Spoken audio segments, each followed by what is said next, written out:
Hayo shamar kafune kabajamtoota fi jaallatamtoota ilmaan Oromoo jirra jirtu akkam fayyaa keessanii hundi keessanuu kan addunyaa tanarratti argamtan assalaamu alaykum warahmatullahi wabarakatuh jirra jirtu baga jiraatan hundi keessanuu sheer godhamee xiqqoo takka lama dubbachuu feeneeti bilxiginna maraatti bilxiginna moo bilginna jedhamu jaratan maraatee jirti waa'ee kanaa takka lama dubbachuu feena sheer godha hundi keessanuu sheer godha awwale ani haa dhufu invite leni jirana fakkaate mee isin biratti bahuun oolu namni yaada qabdanillee isin irraa fuudha kanaaf sheer godhaa isiniin jedha asumaan gartee ummanni maraatee jira waa hedduu darbataa jiranii kun waan arraba kun waan biraati wallahi taqabsoo oromootu hin beeyne beeyta gara isin deemtu kanaaf sila zeenii isin maxxansuu fedheeti jawaala tokko bishaan bu'ee dalaguu dide akkasiiti sanifu share godha mees share godha guyyaa biraa sinii maxxansaa yaada keessan sinii raafuudha share gootan malee dubbadhu laal waan ajaa'ibaa sinii muudeem waan ajaa'ibaa kanaaf namni invite barbaadan invite sinii erga rakkoon qabu kanaaf yoo mallattoon invite nama gariif baa jira na fakkaate yaada keessan sinii raafuudha kanaafu share walii godhaa sinii jedha ilma Oromoo hundi keessanuu jajjabaadhaa YouTube kanallee subscribe godha nu guddisa isinii jedha warroon hegarraa subscribe na gootan galatoomaa ulfaadhaa isiniin jedha warroon kunillee nuuf godhaa nu guddisaa nu jajjabeessaa isiniin jedha kanaaf bilxiginna har'aan tana kaan har'allee waa maxxansee jira barreeffama hati gandummaa maal jira jechuudha awoo laafuu maal goona rabbi gadi galchee beektaa laafuu sani akka waan hin jirretti ilaallaa beektaa namni waan isaa ilaalu hin jiru nama fayyaa qabutu sila waan akkasii maxxansa keessa gartee siirii tuqraniiti maraachaniinsaa keessattuu jawhar abbaa qeerroo gandummaadhaaf achi dhufee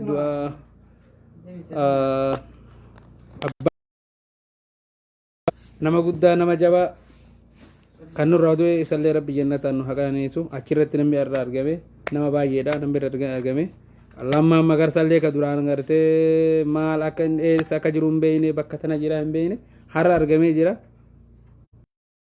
nu gammaddee jirti maaliif duraan wallahi jiraa fi hin jiru isaatu hin beeyne jechuudha kanaaf ni jira kiyyaani goluma seenee fira caal jedhee taa'aa jira na fakkaate kanaaf jechuun warri bilxiginaa maraattee jirti irraan tana waan argite wanni siin gaagaa jirtu waa hedduudha jechuudha waa hedduu dubbataa jiranii kanaaf nu dhaga'uun qabnu nuti immoo qeerroo oromoo namni dhugaaf deemu namni qabsoo oromoo dhugaan gartee beeku maaltu akka tame maaltu akka dabre seenaa kaleessa haga irratti beeku ejjennoo isaa jabeeffatee xiqqaa guddoo osoo hin jedhin qeerroof qeerree osoo hin jedhin jabeeffatuu qaba qooda isaa baachuu namu qoonni isaa akka namu akka gahee mataa isaatti qaba waan qabu baatuu qaba kanaaf sheer walii godhamee sheer walii godhaa isiniin jedha jara bilxiginnaa kana gartee jecha isaanii kana dhaga'uun qabnu nuti immoo jabaannee warra biyya keessaa ijaarree jabeessinee halkanii guyyaa wanni deemaa jiru kana ummanni biyya keessaa mumkin bakka baadiyyaa ni torku hin qabu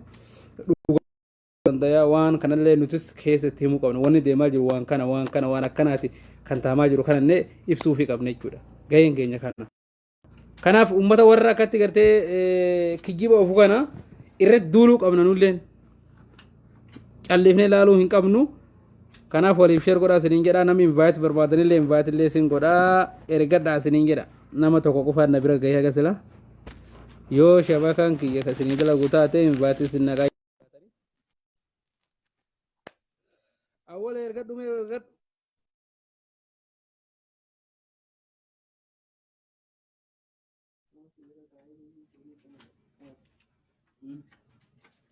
invite ergadha yaada keessani zeenii isinii maxxansa silaayi sagalee hin dhagamu jawwaalaa yaada keessa isinirraa fuudhuudhaafi mee ergadha invite illee nu deebi'ee jira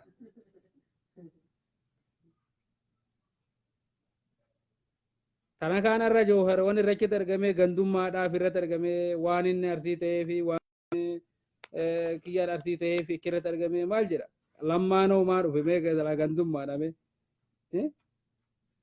namni irratti argamee ara jiruu diisaaddoo kamaal galchuu abbaa dulaa gammadaa kiyya afaan shorkeessa dheennu shimallis abdiisaa namni hin argamin hin jiru jechuudha du'a seenaa qabdu kan isaan du'a awwaalcha seenaa qabu kan isaan awwaalamanii kanaaf isaan ammoo wanni jedhaa jiran warri bilxiginnaa irraan tanaa joohar gandummaaf dhaqee gandummaaf deemaa kun beeyta maaliifi nama osoo argu dhugaa dabsu atiin kun arra fakkeennan ilma muslimaa tokko taate daba tokko isaa akka dalayduu nama waan nama ajaa'ibu waan nama gaddisiisu dhugaa rabbii amma joohartu yoo gandummaa naannessa joohartu fakkeennamee waan badduu dalagaa namni jedhe an dhugaa wallahi namni sun ifee kallee jedhee yaadu an garuu garalleef jedhallee fi miti garuu sammuun isaa tulikkii miti ka jiru yaada qaban maaliif namni dhugaa beeku namni dhugaa amanu tokko silaa wani awwala invite keenya bira hin geenne achirra yoo ergatte qofaa bar jawwala wala dama maali yoo achirra ergatte qofa na dhufaan jiru dimeen laala inviting dhufaan jiru awwal kenna meere deebi laali ergadhume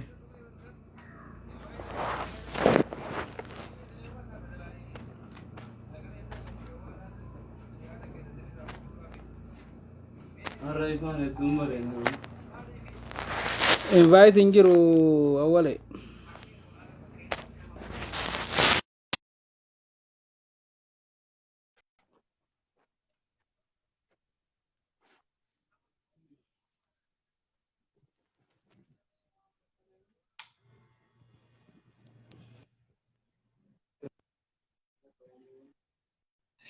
Leenjo si ergee jira meeyoo neetworkiin si qeebale si ergee jira jalaa qabme.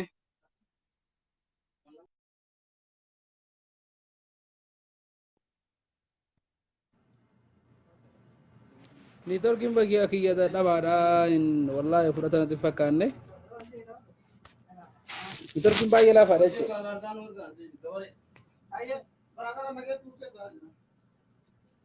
Kana waan ta'eef dhugaa jallisuun dhugaa rabbi lafeen gootota irbuun gootota nu waraante irbuu gootota yoo jennu obboleessa keenya kan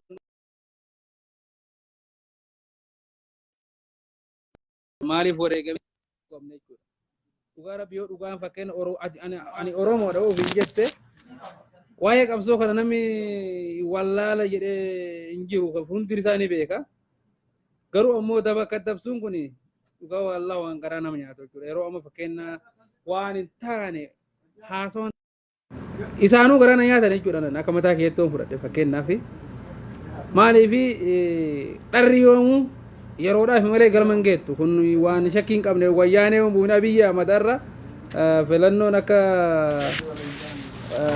dheeratuuf raggaasisee jira. Garuu gaa'ineen namee waan dhufaa jiru hundaaf oolumaan eeyina. Ammoo jara kolkolee jalaa harka dhawan kana kolkolee abbootii garaa gantu ta waa'ee garaa malee waa'ee sabaan beeyne ilmaan Oromoo kan akkatti kutaalee hunda keessaa rakkatanii yeroo ammaa tana ala galan kan kan waan nyaatan dhabanii rakkataa jiran kan osoo arganii nuti kana taane jedhanii hundi isaan haatan jechuun nama ajaa'iba jechuudha. Daba dalagaa jiran jechuudha. Daba shira dalagaa jiran kan ammoo galmaan ga'uuf yeroodhaaf malee galma hin ga'uuf jechuudha. Kanaaf nuti keenyaa dhugarratti hundoofne dhugarratti deemuu qabna. Ilma Oromoo tokko irratti daba dalaguu hin qabnu. Haga dandeenyaan dhugaa dubbatuudha. Kan wallaalee gorsuudha. Kan dide immoo likkii itti himuudha. Kanaaf warra akka tanaa kaa warra fakkeenya amma Facebook irraa iyyuu kuulloo Facebook irraa iyyuu sana kutaa namaa arrabsitu gandummaadhaan likkii itti galcha jechuudha tana. Namni beekaa jala akka gowwaa tokkotti qalite malee silaa waa callisanii hin lalani. Kanaaf gartee invite illee naa dalagaan jiru sudha yaada isinirraa fuudhuu barbaadeeti.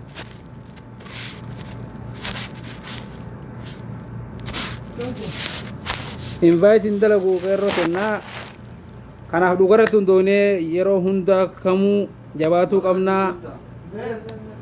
Seenaa kaleessa dabarte hunduu ni beeyna. Qabsoo Oromoo irratti jabaatuu qabna.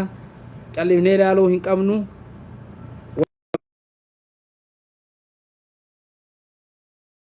Hin callifnu tana faana jechuudha. Waan dandeenyeen gahee qabsoo teenyaa haa baanu. Qawwee haa bitannu. Dubbiin gamas malee hin danda'amu amma jechuudha. Marroodha kan nu baasu jechuudha.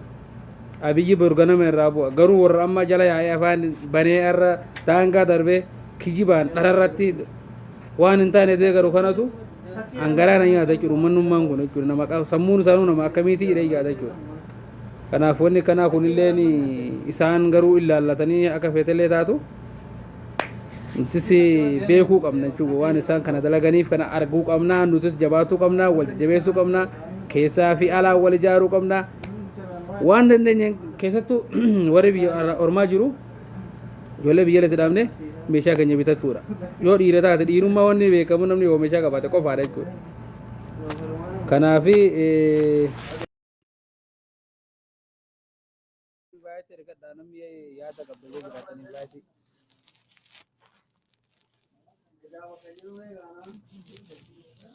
invite ergee jira mee jalaa qabadhe yoo si dhufe.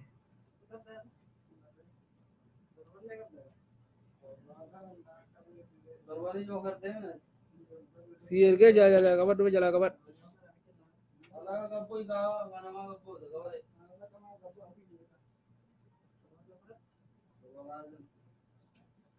Niitorkiin kiyya moo keetiin beekne garuu si ergee jira mee jalaa qabi yoo si seene. Indala kun invite silaa lakkoofsa isinii maxxansaa yaada keessan isin irraa fuudhuu qabe.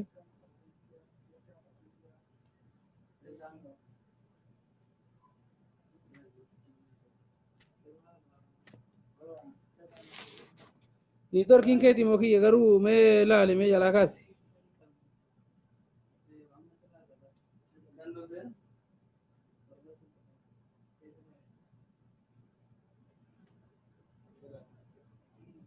Niitorkiin hin jiru niitorkii kiyya laafaadha wallah baay'ee hin jiru. Hala assalamu alaikum.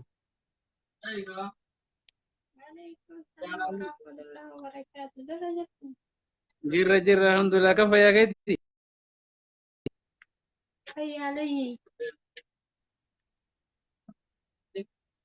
Akkam soomanni bareedaadha mee?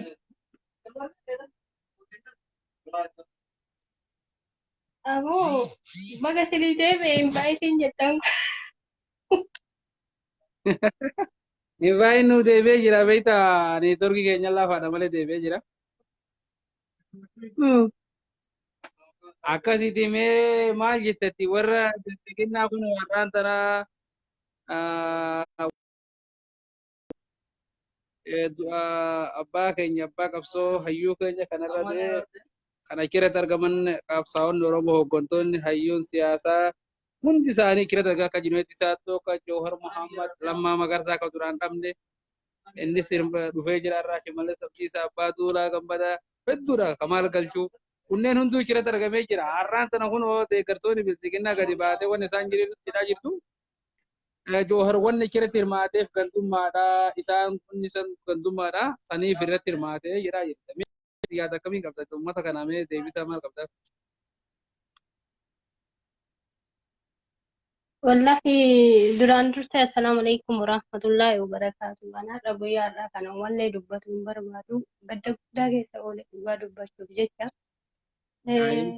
Uummanni kun duraan homallee natti fakkaatanii haasofni isaaniillee duraan kiiloorra kaa'ee ilaalu homallee natti fakkaatan dhugallee natti fakkaatu inni isaan haasa'an kun diinii immoo har'a yeroo laalu bakka innumaayyuu nama waa'ee gandummaan beeynes nama waa'ee oromummaa malee waa'ee oromoo tanaa malee waan biraa leellisuu hin beeyne illee gandummaa barsiisan uummanni kun jechuudha. Wallahi ani wanna jedhu qabu rabbummaan of isaanaa beeksisu kun uummata kollaalee hojii yoo deeman akka Umaru Suleyman jedhe sani namni 11 karaa wajjin bahee yoo 10 maraatee tokko fayyaa ta'e maraate hojii yoo fiigan maraatu kophaa deemuun illee nama goote laatu biraa hafuufillee dubbitti hin taatu jedhee beekta. Uummata kana yoo jalaa cal'ifna jennellee akka nu dubbannu nu godhan beekta akka nu dubbannu wallaahi koomantiin isaan achi jalatti har'a taphataa oolan koomantiin isaan achi jalaa barreessaa oolan inuma uummanni kun sammuu qabaasi jechisiisa beekta. Wallahi ani gama kiyyaa gadda guddaa qaba. Kabiran nama abbaa maatii haasofni achirratti hayyoonni haasaan sun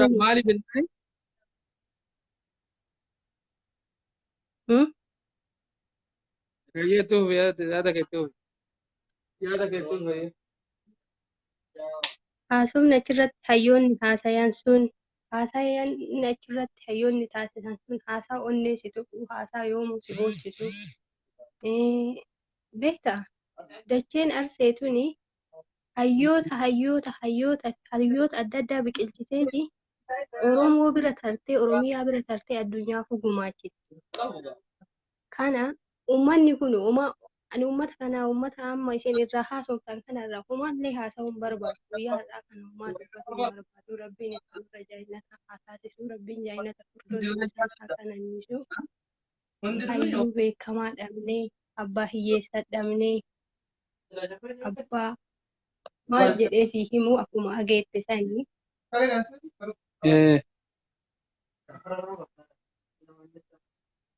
kana waan ta'eef uummata kana wajjin deemtanii deebilleen kenninaa fi hojiilleen haasayinaa dubbataa salphisuun jarumaa callisu jedhee beekta. Bari kana jarri beekta maaliif jennaan jarri kun amma fakkeenya miidiyaa adda addaa OMN foo fudhannee bakka adda addaa bakka silaa fakkeenya miidiyaalee namni dubbatu waan dhugaa Oromoo dubbatu hunda irratti wal ijaaranii wanni isaan haasa'an waan hin taane jechuudha. Faallaa walumaa gala an garuu na ajaa'ibe maaliif diinummaan ilma namaa tokko yoo akkatti gajjigee isaan harka dhawan lammii fi Oromoof hin jedhan afaan tokko dubbatan fakkeenya fi namni Oromoof hin jedhu tokko yeroo fakkeenya akkana ta'u namni kun akkatti du'aa jiru kan tumamaa jiru kan saamamaa jiru kun lammii isaati. Nama kana osoo arganuu fakkeenya dhugaa dabsanii dhara kana yeroo akkatti faarsan garalleen garuu kana naman gootu jechuudha osoo Oromummaa beekanii silaa akkanan dalaganii garuu gariin qaama osoo Oromummaa beeku maalummaa Oromummaa beeku amma ammoo amma uummanni kun odoo beeke uummanni kun odoo sammuu qabaate waan akkanaan dalagu sila isaan bichaan filataniif abbaa biyyummaa nama isa taasisuu hin danda'u indikii biraa keessa nama seensisuudha malee yookiin immoo iyyuu nama jibbansa hin qabne jibbansa onni irra uumuuf malee uumaa bu'aa biraan qaban beekte amma eega dubbiin akkana taate amma balleeffatanii beekta. Laalaa balleeffatanii anarra waa baay'ee taasisa waa baay'ee isaan laalaa oole. Ani ka jedhu Ammaan kun uummata akkamiiti garuu yaaduu danda'anii wallaahi na ajaa'ibsiisan. jechuun bari Silallee isaan fakkeenya waa silallee qabu bara beekuu isaan qabna. Amma gara uummata kuulloo fudhanne kuullollee yoo jennu warra nama hundaa miti jechuudha. Qabsaa'ota meeqatti keessaa ba'e ijoollee hiriyaa saffaa keenya qabna nama guddaa qabsa akka karaa yaabaa jira fakkeenya yoo fudhanne akka Jimmoo ijoollee Jimmoo wajjin maqaa dhoofne fakkeenya ijoollee Jimmoo maqaa dhoofne namni jira. Kaila ammatti fakkeenya wajjin ijoollee gootanyaa waliin waa'ee qabsoo kana waggaa afur waliin nama waliin ture qaba mataa kiyyaane fakkeenya nama dhugaadhaan beeku waa'ee qabsoo kana sirriitti keessa beeku jechuudha. Waliin haasofnu. Garuu takkaa dhugaa dabsee hin beeku haqa jiru dhugaa jiru dubbata. Garuu uummanni kun immoo fakkeenya osoo waa'ee Oromoo qabsoo Oromoo tana beekanii kaleessa abbaan isaanii itti tumame kaleessa haati jechuudha fakkeenya waa'ee qabsoo kanarratti fudhannee abbaa keenya dhiisi haadha keenya obboleeyyan keenya kan hangafa keenya nu dhiisi warra nu duraa bahe hangafa keenya kan nu dura dhaate ulee irra geettanii beeyne jechuudha waan bira dhiisi waa'ee qabsoo Oromoo irratti jechuudha. Abbootii teenya dhiisi isaan abbootiin isaanii waa'ee Oromummaa hin barsiifne natti fakkaate. Har'a immoo biyya Ahmad akka isaa dhufee as baanaan ammoo kan tummaa jecha dhiiga ilmaan Oromoo irratti garuu yeroo akka taphatan kana fi musliima fi hin jedha wallaahi hin garaa na nyaatanii beektaa uummanni yoo kutaa biraa olaallee nagaa qaban kutaa biraa olaallee nagaa qaban hundi isaan keessattuu ijoolleen kutaa Jimmaa baay'ee nama ajaa'iba maaliif akka jedhan hin beekne ima obsinaa keessattuu kutaa namaa arrabsan gadi fageenya jechuudha. Nutu akkana godhe nuti akkana godhe harka dhawanii gammatan amma kaleessa biyyi namat humnaan jechuudha. Filannoon akka dabru raggaasinaan edda guutuu harka dhawaa bulan wanatu argite jechuudha namni guutuu arge harka dhawaa bulan gammaduu jechuudha gammachuurra. Garuu kun ammoo Oromummaa hin naannessu beektaa gandummaadha malee waa'ee Oromummaa hin beekani. Rabbi of barsiisu jennaan malee waan biraa maal jennaan nama akkana kana. Bara waan isiniin galiin tokko jira amma isinii.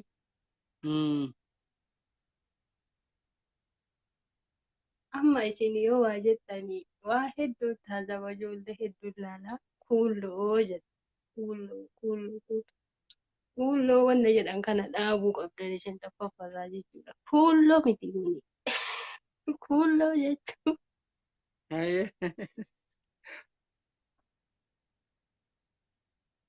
kuni kutaan Jimmaa kun addumatti adda bahee bakka amma beekamee jira beektaa isaan akka Oromoon ta'in beekamee jira. Kanaafuu waa'ee kuulloo jedhamu kan ofirraa dhiisuu qabda. Isaan waa'ee qabsoo hin beekan. Qabsoon akkam akka taate hin beekan. Qabsoo jechuun maal akka ta'e hin beekan. Oromoo jechuun maal akka ta'e hin beekan. Oromiyaa jechuun maal jechuu akka ta'e hin beekan. Gala. Isaan warra marqatti nashiidaa baasu waa'ee biyyaa geerraruu hin beekan. Waa'ee biyyaa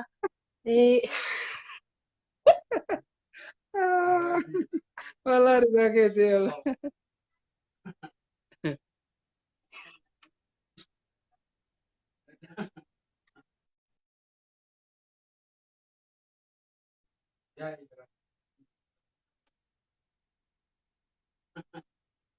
Hayyee haata keetuu hime.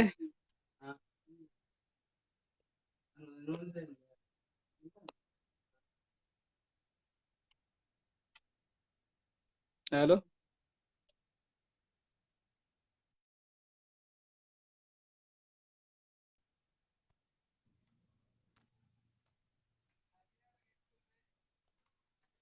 Kanaaf jechuudha kuulloon dhugaadha akka obboleettiin keenya baantu warra marqaadhaaf nashiidaa waasuttee jirti. Uffata fe'ine.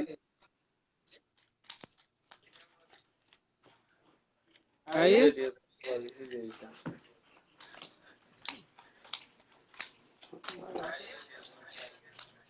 Apa?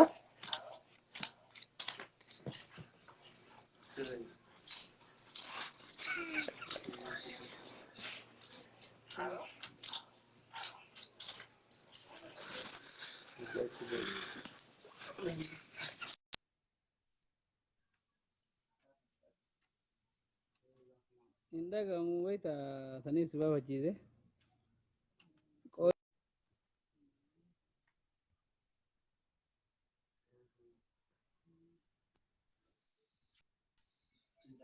invite ergadha invite deebi'ee jira namni yaada qabdan jechuudha. Waa'ee kanarratti waa'ee uummata mataa hin qabne kana jechuudha. Uummata gandummaa waa'ee Oromummaa hin beekne kana.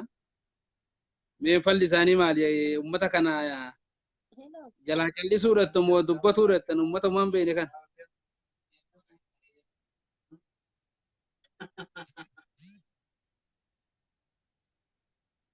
Hello Abdi, Hayi deebi'ee deebitee jirta ayyee beektu mee?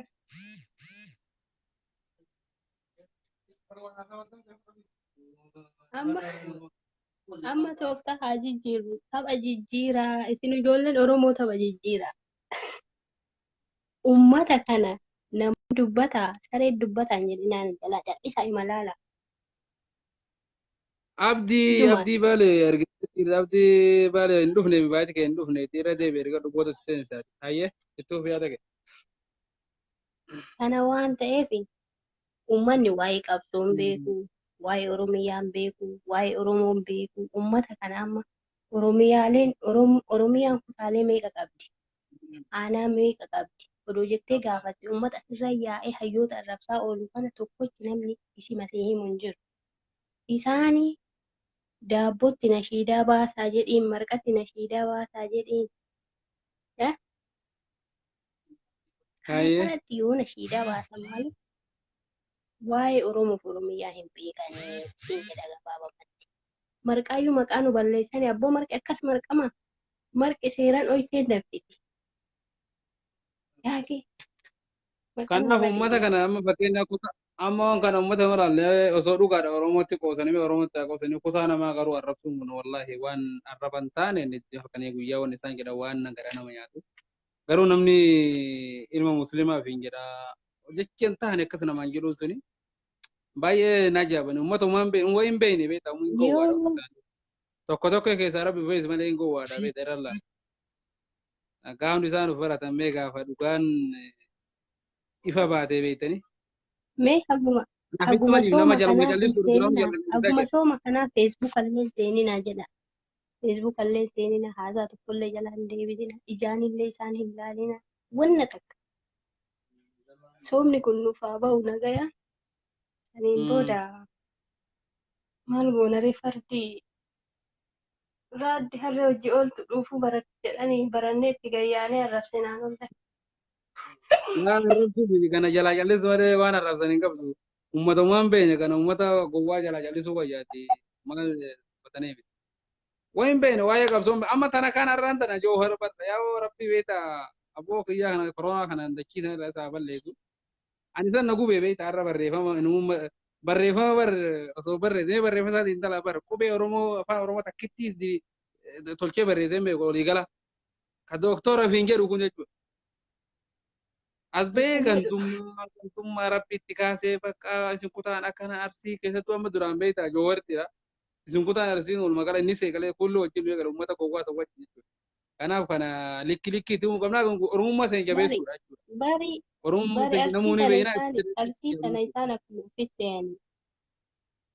Wallaahi dacheen arsii hayyoota biqilchiteet Oromoof Oromiyaa gumaachiteet Oromoof Oromiyaa biraayyuu dabartee addunyaa guutuuf gumaachite.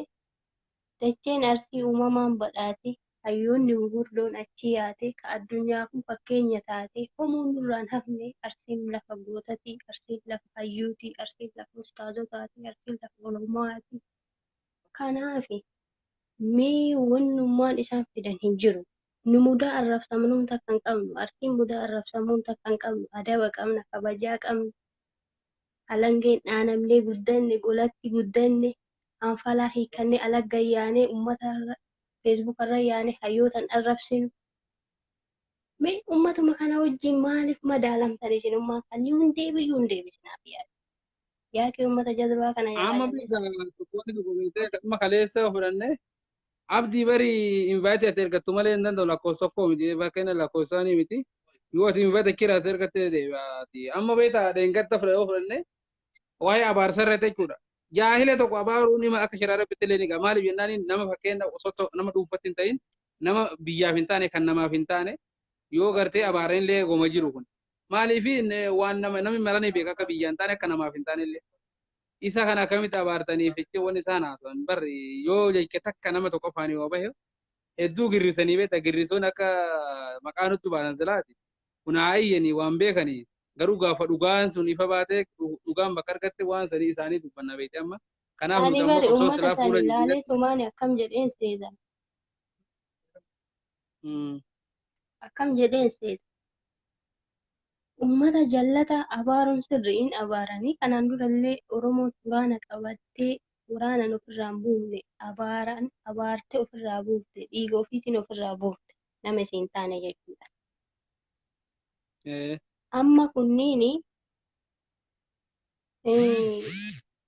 beektee jeedalatu karaa deema beekta. Jeedalli oduma karaa deemtu wolotii bira geette. Wolotii warra gowwaa bira geette.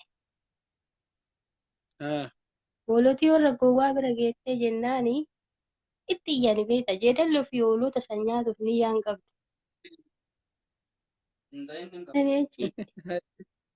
Itti iyya.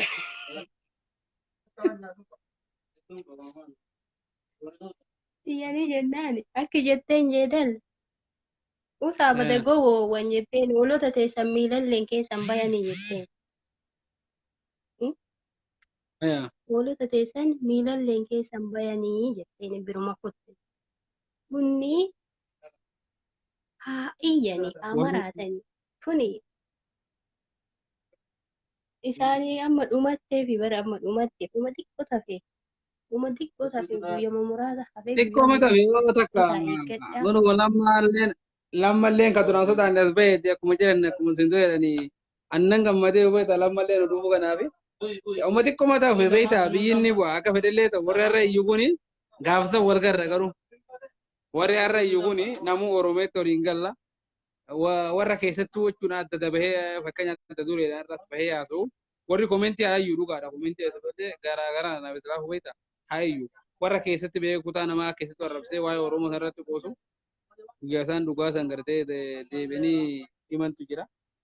Amma dhaamsi ani qabu hin bayaa ijoolleef hin baay'ee ergi dhaamsi ani qabu asirraa gadi bu'aa.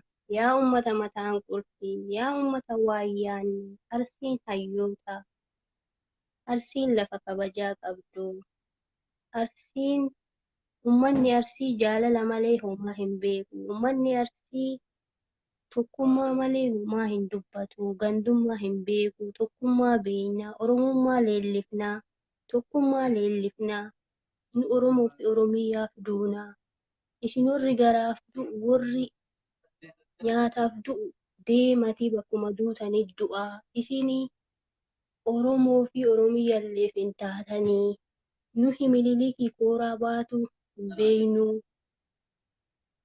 haawwanni kee abboonni keenya akaakayyoonni keenya mililikii kooraa hin baanne mililikii caammaa hin dirree nuyi mililikii caammaa hin dirree mililikii kooraa hin baanne nu garbummaan jaalannu bilisummaa jaalannaa of ta'uu jaalannaa gootummaa qabnaa hayyummaa qabnaa kanaafuu uummanni qoshaashan kun matarraa gadi bu'aa siyaasa keessan dhoofadhaa garuu arsii maqaan dhayinaa arsii ka maqaa isinii waamamtu miti kunni waamu miti arsii waamuuf maqama arsii jettu kana waamuuf ilkaan ofii buruushin suwaakatuu qaban bareechisanii akka afaan isaanii urgaa'utti. Kana itti kana beekta nuti waa'ee qabsoo irratti beekta namuu ni beeka maalummaa uummata keenya ni beeka. Ilaalle kutaa biraatiif kutaan jimmaa gaafsanuu badhaasa fudhate jechuudha silaa waa'ee qabsoo kana irratti silaa har'as banii nutu qabsaa'ee nutu akkana waa'ee qabsoon beektanii gandummaaf deemtanii maal jedhan gaafasummaa nuti gaafuma silaa wayyaanee sanuu maalummaa keenya gaaf silaa nama wabii kutaate gaafasa argan jechuudha. Namni silaa beeku ni beeka kanaaf inshaallah galatoomi atillee yaada baattee inshallah guyyaa biraa walitti deebina mee namni biraa caaraa naa kenni jedhaa jira beekta. Akkasiiti jabaadhu sin jasa qoontu teenya gololoo teessan qabadhuuti guyyaa biraa deebii qopheeffadhuuti. Akkas goona bakka chaaw. Yeella jabaadhaa yee.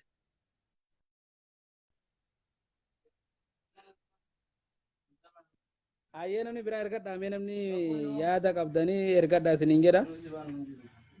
Kanaaf mee namni yaada qabdan waa'ee kan gandummaa hidhee waan arge haasaa jiru kana kan akka tanaka irra deebi'ee Jawhar achirratti argamuun sun gandummaaf dhaqee malee waan biraatiif hin dhaqne jedhaa jira beekte. Kuni garuu gandummaa miti namoonni beekaa mee namni yaada qabdan yaada keessa isinirraa fuudha ergadhaa.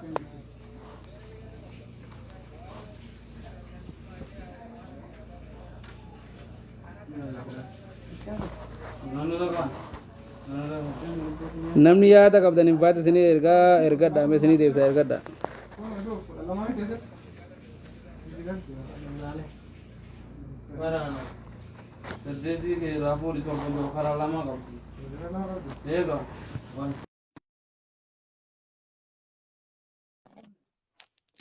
Namni yaada qabdan hin baate ergadhaa.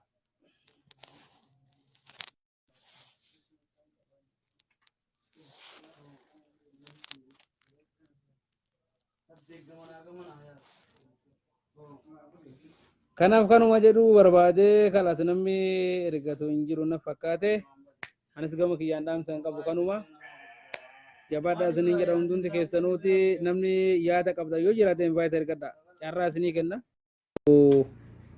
jawaallee kiyya waan naa dalaguu ideef lakkoofsilaa isinii maxxansa guyyaa biraa isinii maxxansa yaada namuu yaadu jechuudha akka baatan barbaadaa kanaaf amma anis kanuma jechuu barbaade qabsoo keenyatti fufaa silaa fugoo dubbiin qabsoon gara deemaa jirtu namu argee jira waan dhufu hayyoota keenya qabsaa'ota keenya warra gartee nu dura jiru eeggannaa achi booda immoo kan itti dabalamnu nuti akka mataa kiyyatti murteessee jira marroo malee wanni nu baasaa gonkuman jirtu jechuudha waan abbaan keenya irra teessan galmaan ga'uudhaaf yoo dhiire taate yoo gartee sabaaf kadhaadhatu taate itti yaaduudha anis galmaan jedhu barbaade nagaan bulaa isiniin jedhaa isin jaaladha salaamu alaikum warahmatullahi wabarakatuh